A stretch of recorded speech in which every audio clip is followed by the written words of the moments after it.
afternoon, Cross Timbers. Today is Monday, October 19th, 2015, and this is Texan TV News from the Tarleton State University campus here in Stephenville, Texas, and I am Katie Armstrong. In campus news, Texan News Service reports that Sloan Stables, a songwriter and senior at Tarleton State University, is the brain behind the winning yell contest of small and large divisions for the last 2 consecutive years. She wrote the yell contest lyrics for both Delta Zeta and Farmhouse in 2014 as well as 2015. Yell contest is a tradition that was added to Homecoming Week festivities by Student Government Association in the 1980s. Campus organizations put dance moves to lyrics about Tarleton traditions.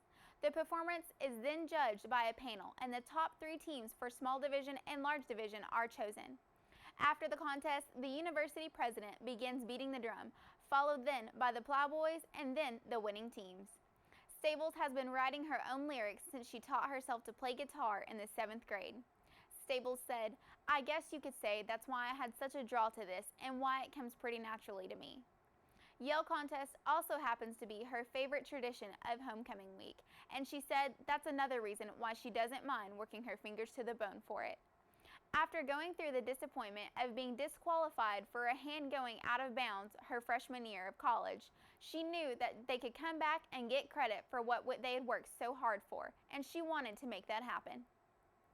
After her sophomore year, Stables was nominated by Delta Zeta to be in charge of the Yell Contest 2014 and came up with the USA theme.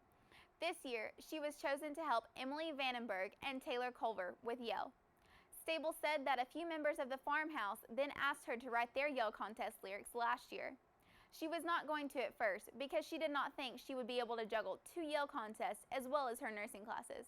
Despite her disbelief, she juggled her classes and 8 hours a week of Yell practice, helping Delta Zeta and Farmhouse win 2 years in a row.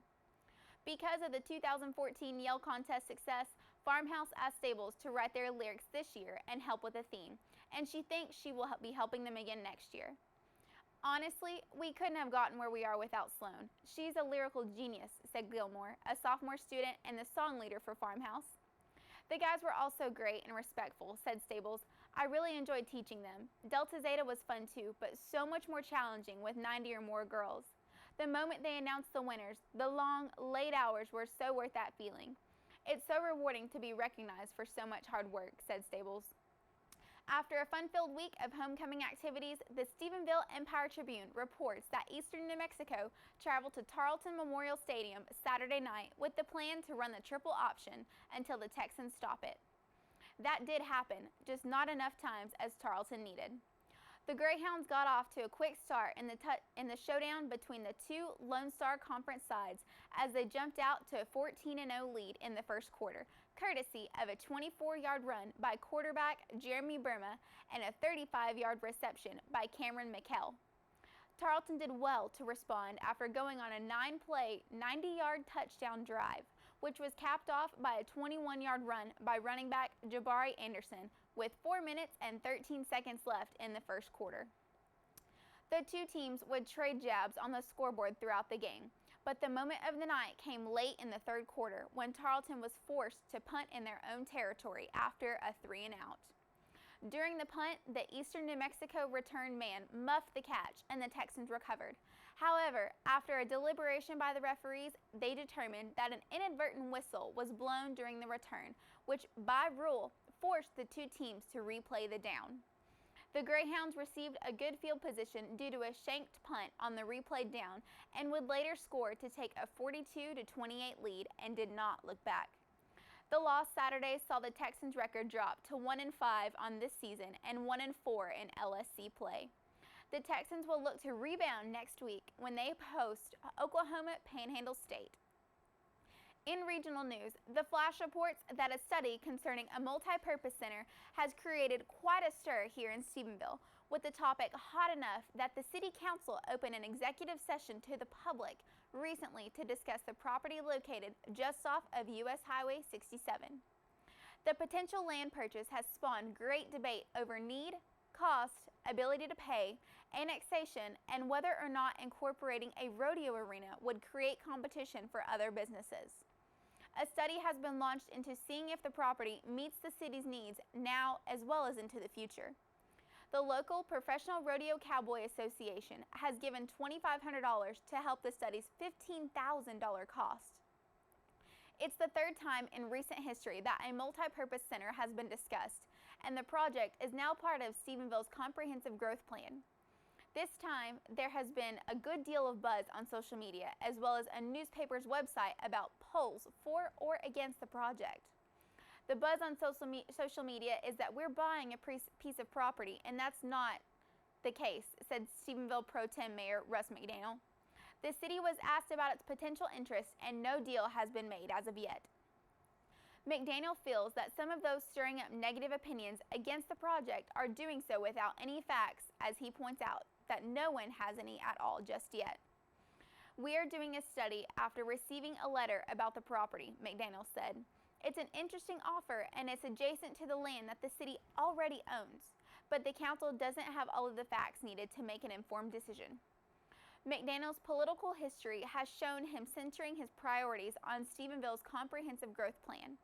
McDaniel explains there simply hasn't been enough time to make a determination of how the process is working, since Stephenville is extremely shorthanded in its planning and building services department. The loss of 2 inspectors doesn't appear to be a priority either, with the city not having yet placed advertisements for either position. We have a contract with Countywide, and we are currently looking for a director of planning and building services. That person, once in place, needs to be involved in how the city moves forward from there, McDaniel said. I also haven't heard of any complaints from builders or developers.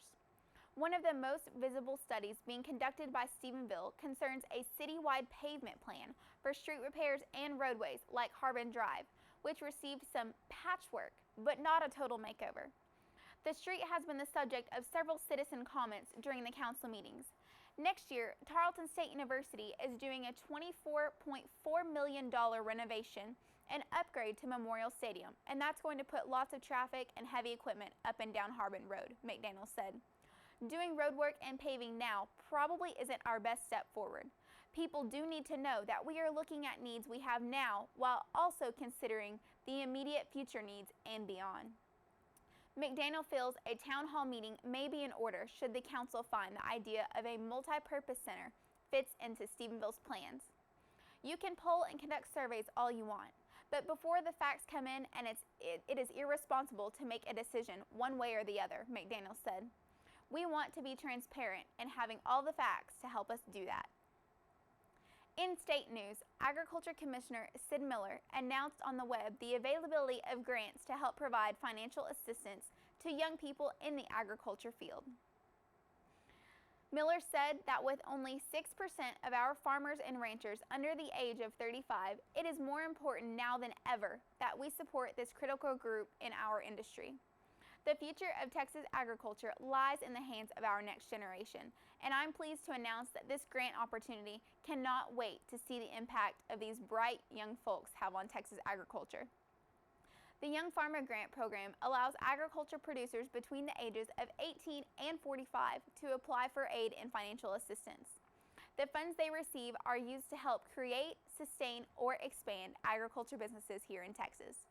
The Texas Department of Agriculture aims to maintain a vital agriculture industry for generations to come by supporting the young farmers. Grant recipients must be able to match grant awards dollar for dollar. The Young Farmer Grant Program is funded by agriculture vehicle registration fees. For more information on eligibility and applications for the Young Farmer Grant Program, please visit www.texasagriculture.gov. The deadline to apply for a Young Farmer Grant is 5 p.m. on November 3rd, 2015. And now today's national and international news brought to you by the Associated Press. This is AP News Minute. A cybersecurity company says Chinese hackers have tried to violate U.S. corporate intellectual property frequently over the past few weeks. The company CrowdStrike says it stopped numerous Chinese hacking attempts since the U.S. and China signed a cybersecurity deal in late September. Rescue crews in the Philippines are scrambling to reach hundreds of villagers who are trapped on rooftops and in flooded homes after a typhoon hit the northern part of the country. At least 2 people died. Authorities in Fort Myers, Florida, are searching for the suspect who opened fire during the ZombieCon convention late Saturday night. 1 person was killed and 5 wounded. And Eddie Murphy was honored with the Mark Twain Prize, the nation's top prize for humor. Comedians including Chris Rock, Dave Chappelle, and Arsenio Hall took part in a ceremony at the Kennedy Center for the Performing Arts on Sunday night. Sandy Kozel, The Associated Press, with AP News Minute. And now we turn to Dalton Wolverton, bringing you the weather from weather.com. It's currently 70 degrees here in Stephenville, Texas, and we have mostly sunny skies. We should see a high of 84 degrees today, with a low of 54 this evening, with winds out of the south at 11 miles per hour. We have a 0% chance of rain. Back to you, Katie. This is AP News Minute. Thank you, Dalton. Today's broadcast was produced by Katie Tonkin, Alejandra Arguin, Justin Pack, and Dalton Wolverton. You can watch Texan TV News live Monday through Friday at 12:30 p.m. on Northland Cable Channel 9.